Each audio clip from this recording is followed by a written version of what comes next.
Boleh dong baca satu. Siapa nih? Ata boleh baca nggak? Galatia 6 ayat 1.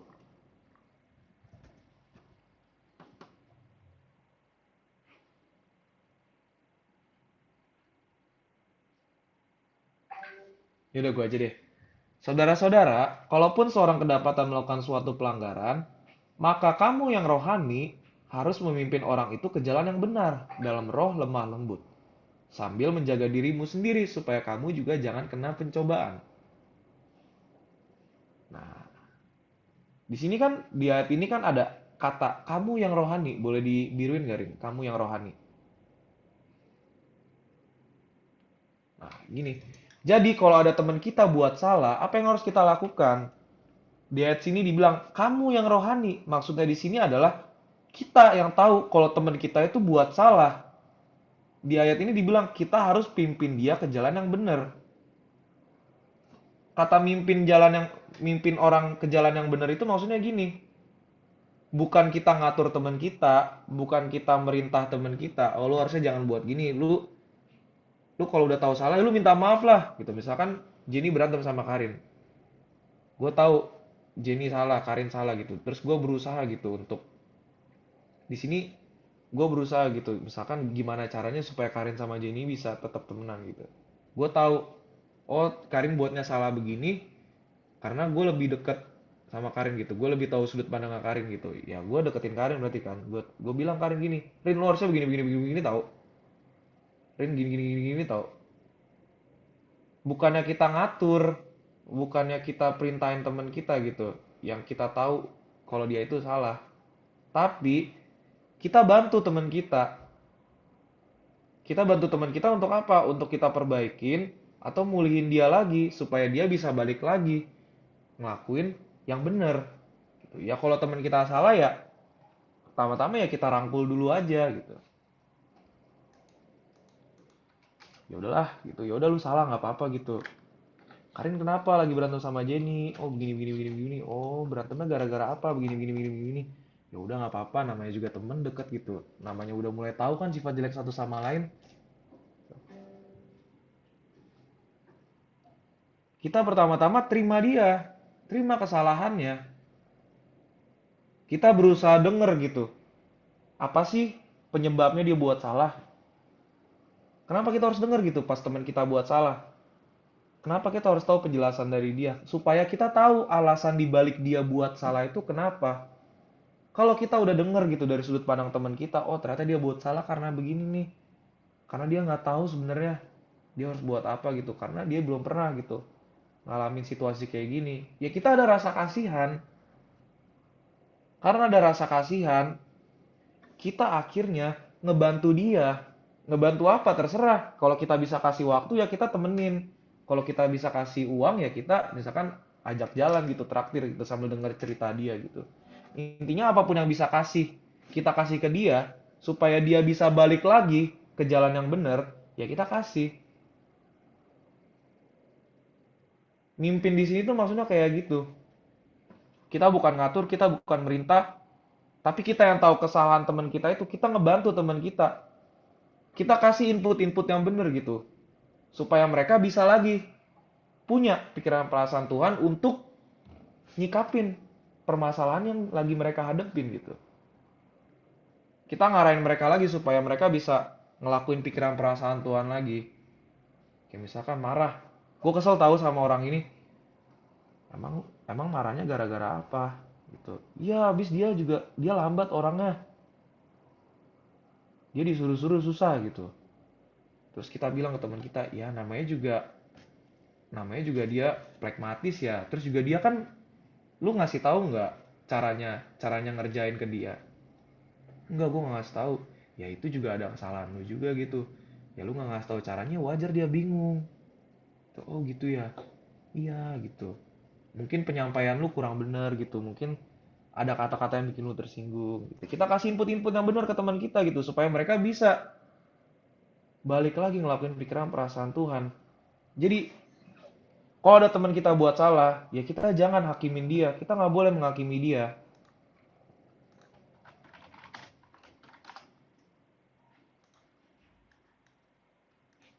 Tuhan sendiri aja juga nggak suka sama orang yang menghakimi sesamanya.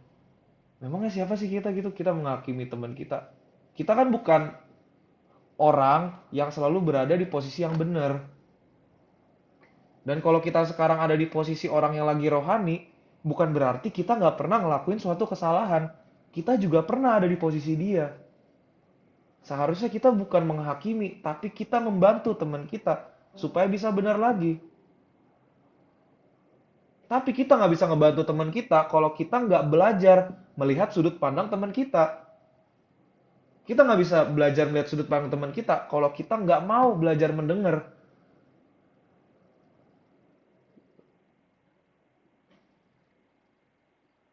Kalau kita mau dengerin teman kita, kita mau ngasih waktu gitu. Kita akhirnya timbul rasa kasihan, kita punya empati ke teman kita. Pada akhirnya kita bisa nerima teman kita.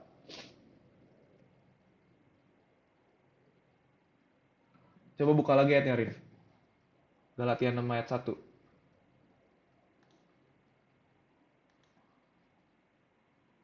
Nah, di sini dibilang kan, harus memimpin orang itu ke jalan yang benar dalam roh lemah lembut. Maksudnya apa sih roh lemah lembut di sini? Maksudnya gini, kita juga harus ngerasain apa yang dia rasain. Apa kesusahannya sampai kita bisa ngerti kenapa sih dia bisa ngelakuin kesalahan tersebut. Gimana cara kita ngerasain apa yang teman kita rasain? Ya kita duduk berdua ngedenger gitu. Dengerin temennya gitu kayak kenapa dia buat salah. Oh ternyata gue begini, ternyata gue begitu. Oh ternyata emang keluarganya yang membuat dia kayak begitu. Dia dapet teladannya dari bapaknya begitu. Dia ngelihat mamanya kalau marah itu ya teriak-teriak gitu. Makanya pas dia lagi berantem sama gue kemarin, dia teriak-teriak. Oh ternyata gara-gara itu ya. Gue nggak tahu ya. Oh ternyata dia juga nggak mau kayak begitu. Cuman ya mamanya begitu. Dia ngeliat mamanya kalau berantem sama bapaknya kayak begitu ya mau nggak mau pasti dia ngikut karena kerekamnya kayak gitu. Kalau kita udah tahu nih maksud dan alasan kenapa dibalik semua itu dia ngelakuin kesalahan tersebut, baru kita cari solusi bersama gitu. Kita tukar pikiran, kita diskusi lewat arahan Tuhan.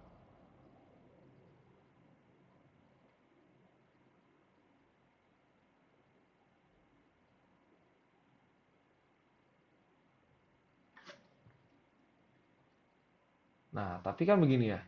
Waktu kita nyari solusi kan pasti kan kita punya banyak saran-saran gak sih? Kayak, lu harusnya begini nih. Misalkan lagi marah gitu. Ya udah lu samperin aja, langsung minta maaf gitu. Cuman kan ada kalanya pas kita ngomong kayak gitu kan teman kita bilang, nggak bisa ah, gue malu, nggak bisa ah, gue nggak biasa ngobrol kayak gitu, gue nggak mau, gue nggak malu gitu. Kalau nggak misalkan ada teman kita nih, teman kita tahu nih teman kita ini susah buat bersosialisasi, susah buat berteman gitu, tapi kita bilang udah sih lu temenan aja, kan lu tinggal samperin aja gitu, ngapain baper, ngapain harus marah-marah karena nggak diajak gitu. Udah langsung nyamperin aja, temenan mah temenan aja sebenarnya. Bagi kita berteman itu mudah kan, berbaur itu mudah kan, tapi belum tentu bagi teman kita berteman dan berbaur itu mudah. Pada saat kita duduk berdua nih dengar teman kita cari solusi bersama gimana dia bisa menyikapi masalah yang dia lagi hadepin. Kita berusaha nempatin diri kita di posisi dia dan kita berusaha cari solusi untuk masalahnya yang kira-kira teman kita ini mampu nggak sih buat ngelakuinnya. Kalau misalkan Karin bisanya 20, ya kita ngarahin Karin ya untuk ngarahin 20 aja. Jangan 50, nanti Karin nggak bisa ngelakuinnya.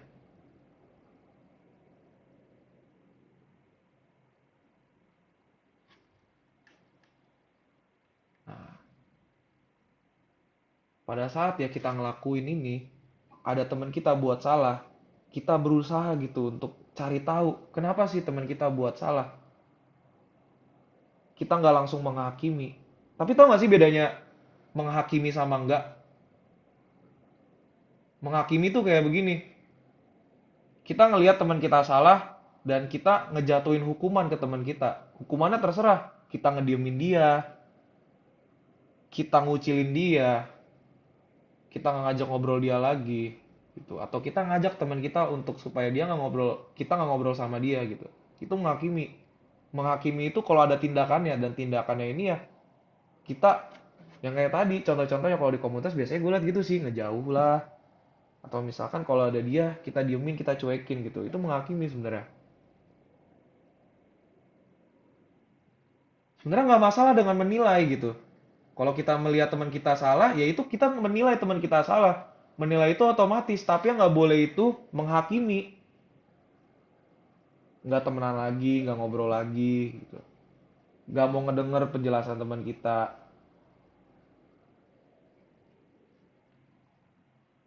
Pada saat kita ngelihat teman kita salah dan kita berusaha gimana caranya kita memulihkan hubungan kita sama teman kita itu, orang yang menyakiti kita itu,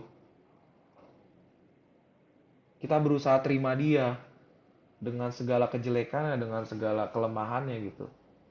Ini yang buat teman kita tuh masih ngerasa diterima. Perasaan diterima ini perlu sama teman kita supaya dia ngerasa kalau dia itu masih punya kesempatan untuk memperbaiki diri. Sama kayak temen gue Juan gitu. Pada saat dibilang gitu, ah lu mah udah belajar kebenaran tapi masih aja pacaran sama yang beda agama. Kan dia ngerasa kayak, dia ada statement kayak gini, udahlah gue gak mau ikut PA lagi lah, lu orang suci, gue orang berdosa.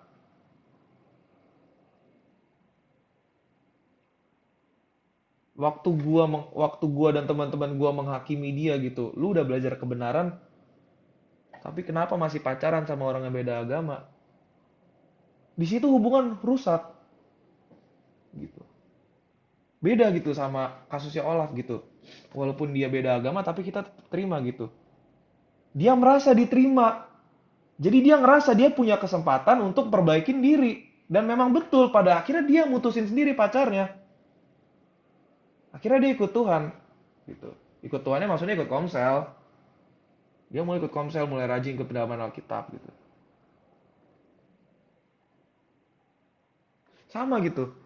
Maksudnya gue takut gitu. Kalau kita deket nanti kita berantem, dan kalau berantem, kalau kita nggak punya sudut pandang Tuhan, kita saling cakar-cakaran. Kita pakai kebenaran untuk menghakimi sesama kita. Gitu. Kita punya banyak kebenaran kan? Kita punya banyak kebenaran. Itu nggak masalah gitu kalau kita menilai teman kita salah. Tapi jangan berhenti di menilai teman kita salah doang. Kalau kita tahu teman kita salah ya gimana caranya lah ngasih tahu supaya dia bisa benar gitu. Kalau kita nggak buat apa-apa kita juga salah tahu. Kita juga berdosa gitu. Udah tahu teman kita salah kita diemin.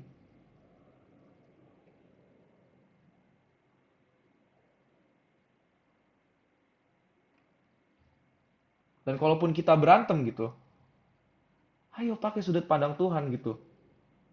Supaya kita bisa tetap jalan bareng. Gue bisa ngomong gini ya karena perlu waktu gue gitu. 3-4 bulan untuk sadar hal ini. Ternyata yang diperluin orang itu perasaan diterima sebenarnya. Dan kita juga perlu banyak sudut pandang Tuhan gitu supaya kita bisa tetap pertahanin hubungan lebih dari kesalahan kita. Emang kenapa sih harus pertahanin hubungan? Emang kenapa sih kalau teman kita buat salah kita harus nuntun dia gitu ke jalan yang benar dengan roh lemah lembut? Emang kenapa sih? Karena ada rencana gitu. Kita sama-sama di sini tuh bareng-bareng ada rencana Tuhan untuk diri kita. Ada rencana Tuhan yang harus gue lakukan ke Jenny. Ada rencana Tuhan yang harus gue lakukan ke Karin. Selama kebersamaan kita gitu. Kan gue nggak tahu ya gue di Genovis sampai berapa lama gitu. Gue baru, ini berarti kita jalan setahun ya? Ya nggak sih? Kan gue nggak tahu ya gue di Genovis sampai kapan ya? Entah nanti gue 4 tahun lagi gue udah harus pindah kerja gitu. Gue susah, gue bakal online-online gitu. Selama kebersamaan kita yang di waktu yang terbatas ini, 3-4 tahun misalkan atau 5 tahun, ya gue berharap sih lama sih. Ada rencana Tuhan yang harus gue lakukan ke Jenny, ada rencana yang harus gue lakukan ke Andres. Tapi kalau gue melihat kesalahannya Andres dibandingkan usaha dia gitu, dia juga pengen buat bener gitu. Dia ngelakuin kesalahan juga karena emang dibentuknya kayak begitu. Dia korban dari masa lalunya.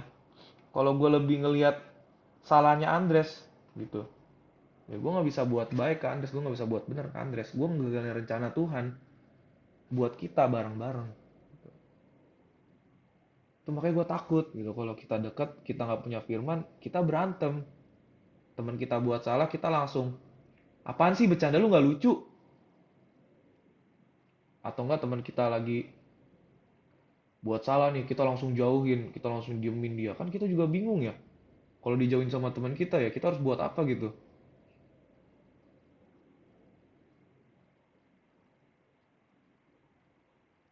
Dan kalau kita ngelihat ada teman kita yang kayak begitu, dan kita tergerak gitu, misalkan Kay berantem sama Boyke, ya amit-amit sih, jangan berantem sih. Kalau kita udah ngeliat nih, ini kenapa Boy sama Keisha nih, kita yang sadar ada kesalahan ya, kita juga bantu gitu. Gimana caranya Kay sama Boyke ini bisa temenan lagi? Caranya yang tadi, kita mimpin teman kita. Mimpinnya di sini bukannya kita ngatur, bukannya kita merintah, tapi kita ngarahin. Ngarahin caranya gimana? Pertama dengerin dulu. Ih, jangan tonjok-tonjokan gitu, boy. Jangan mentang-mentang lu kesel sama Keisha dibawa ke lapangan belakang, lu tonjok-tonjokan lu. Tapi temen gue ada tahu berantem nih, kesel kan. Dulu kan di Marsus itu kan ada dua lapangan ya, lapangan depan sama lapangan belakang. Lapangan belakang ini kan jarang ada guru gitu, dan kalau sore-sore juga nggak ada yang datang ke sana. Jadi kalau berantem tuh di belakang sana, duel. Hati-hati lu kayak di bawah sama boy lu, duel nanti lu. Gitu. Kalau kita tahu nih teman kita buat salah, lagi berantem misalkan, lagi kesel-keselan, misalkan Jenny ngeliat Boyke sama Kay lagi berantem, ya nggak masalah sih, diemin dulu aja gitu, lihat gimana Boyke sama Keisha nyelesain masalahnya. Cuman kalau kita tahu nih teman kita udah mulai aneh-aneh nih, ya kita bisa lah ngeliat-liat lah, oh ini kelihatannya kayak masalahnya bakal melebar nih, bakal membesar nih, ya kita yang tahu teman kita buat salah, ya kita deketin gitu.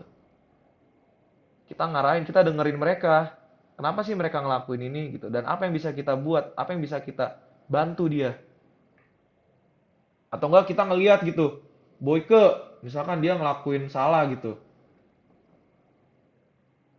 apalah terserah lah, misalkan jatuh dalam dosa lah, dosa apa, dosa pacaran, oh enggak lah, pacaran enggak, inilah memang belum waktunya aja. Misalnya nih Boyke ketahuan ngerokok nih, ya udah gitu, jangan dihakimin, ya udah dengerin aja dulu gitu kan. Kalau dia merasa diterima nanti juga ada perubahan sendiri kok gitu.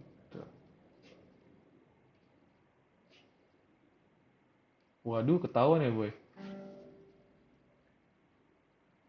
Intinya kalau teman kita buat salah, bagaimana cara kita membuat mereka masih ngerasa diterima.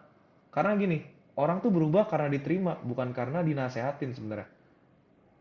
Kalau orang udah ngerasa diterima, baru dia bisa dinasehatin, baru dia bisa dikasih tahu. Tapi kalau orang nggak ngerasa diterima, dia tahu, kita tahu nih dia buat salah nih, kita langsung nasehatin nih, kita nggak denger dulu gitu.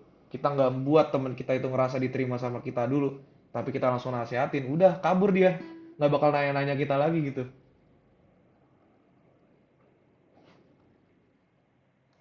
Intinya gitu ya.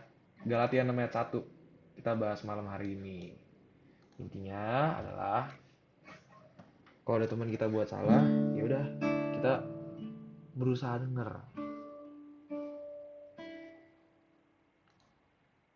Kenapa denger? Supaya kita bisa mengerti sudut pandang dia. Supaya teman kita juga ngerasa diterima karena dia bisa bagiin kesalahan yang ngebagiin boroknya ke kita gitu. Kalau dipikir-pikir kenapa ya gue bertahan di wanita ya? Karena gue ngerasa gue bisa jadi diri gue sendiri di wanita gini. Dengan salahnya gue, dengan lemahnya gue gitu. Gue gak berusaha jadi orang lain. Kenapa gitu gue deket akhirnya sama Noel, gue deket sama Yosua? Karena gue bisa jadi diri gue sendiri gitu. Sama Rufus gitu, sama Raymond. Ya kalau gue buat salah gitu, ya mereka tetap terima gue. Nggak ada dihakimin gitu, kayak ya udahlah, namanya juga manusia buat salah ya. Gue ngerasa diterima gitu. Baru nanti kalau gue ngerasa diterima ya gue dengan sendirinya nanya gitu, gue harus buat apa ya, menurut lu gimana ya. Mereka ngasih input ke gue gitu, dan tentunya yang dikasih itu ya yang menurut mereka bisa gue lakuin. Di situ gue kuat, di situ gue ngerasa gue ada kesempatan untuk berubah gitu, di situ gue mulai lagi lakuin apa yang kemarin gue udah jatuh, gue berusaha berjuang lagi.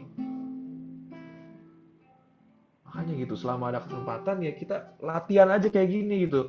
Genovis ini latihan sebenarnya. Nanti kalau kita udah latihan kayak gini, kita biasa nanti di SMA di 110 gitu, nanti di kuliahan, di dunia kerja gitu. Kita terbiasa nanti punya sifat baik, punya karakter mengasihi. Emang tujuannya apa sih kita terima teman kita yang buat salah? Pada akhirnya ini jadi karakter kan buat kita kan. Ini membentuk karakter kita gitu. Kalau kita bisa menerima kesalahan orang lain, pada saat kita buat salah, kita juga bisa menerima kesalahan diri kita. Kenapa banyak orang nggak bisa menerima dirinya sendiri? Dia kurang menerima orang lain. Orang lain buat salah dia nggak terima. Tapi kalau kita bisa terima kesalahan orang lainnya diterima, apalagi diri kita sendiri. Gitu. Makanya gitu, kalau ada kesempatan di Komsel Genovis ini ya udah kita sama-sama berjuang. Gitu. Berantem wajar gitu. Tapi yang jadi nggak wajar kalau kita berantem kita ngejauh.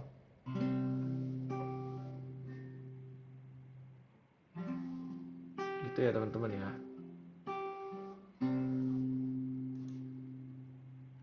Makanya gue suka sama lagu ini sebenarnya. Ampuni bila kami tak mampu mengampuni yang bersalah kepada kami, seperti hati Bapa mengampuni, mengasihi, tiada pamrih. Kalau teman kita buat salah, kita nggak mampu nerima dia, berarti kita kurang sudut pandang Tuhan. Kenapa? Karena cuman Tuhan, cuman Bapa yang bisa mengampuni, kita yang buat salah terus-terusan. Sebesar apapun pelanggaran kita, Bapak bisa terima kita. Kenapa? Karena dia punya sudut pandang. Dia punya cara menilai yang benar. Kalau kita nggak bisa menerima teman kita, kalau kita nggak bisa menilai teman kita dengan benar gitu waktu dia buat salah, berarti kita kurang sudut pandang Tuhan. Apa yang harus kita lakuin?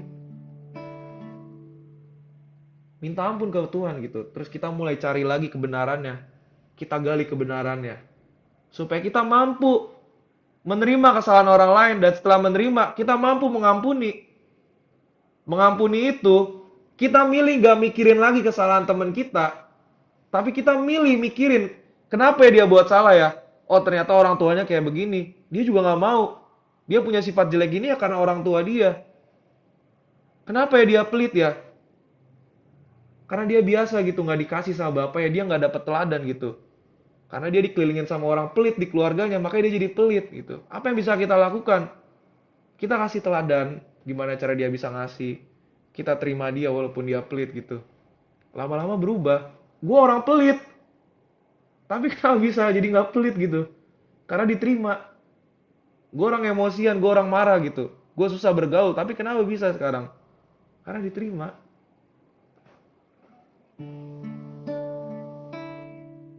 Karena ada banyak orang yang punya sudut pandang Tuhan yang mengasihi gue, makanya mereka bisa nerima gue. Dan ketika gue ngerasa diterima, gue ngerasa ada kesempatan berubah. Ya gue berubah. Orang kalau diterima pasti berubah. Kenapa? Gak enak.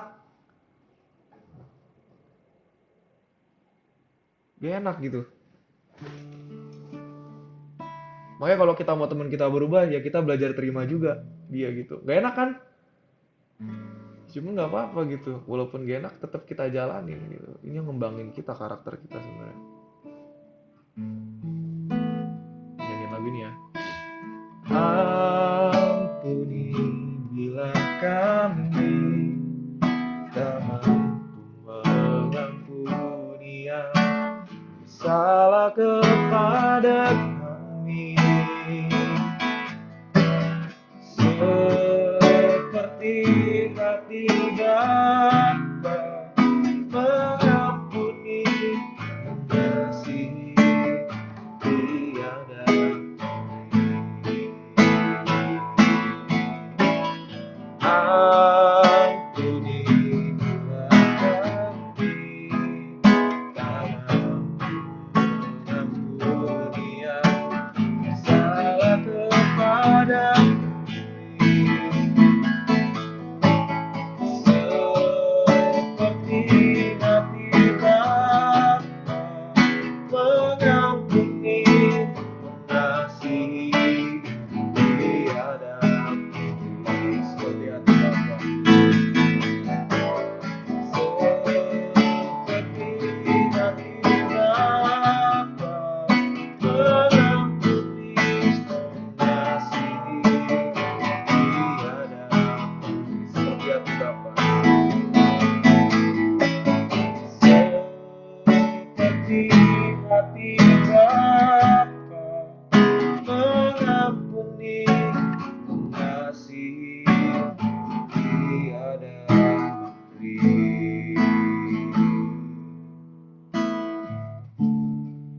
Terima kasih Tuhan untuk kesempatan malam ini Tuhan, kalau kami boleh sama-sama kumpul di sini Tuhan, boleh sama-sama belajar Tuhan.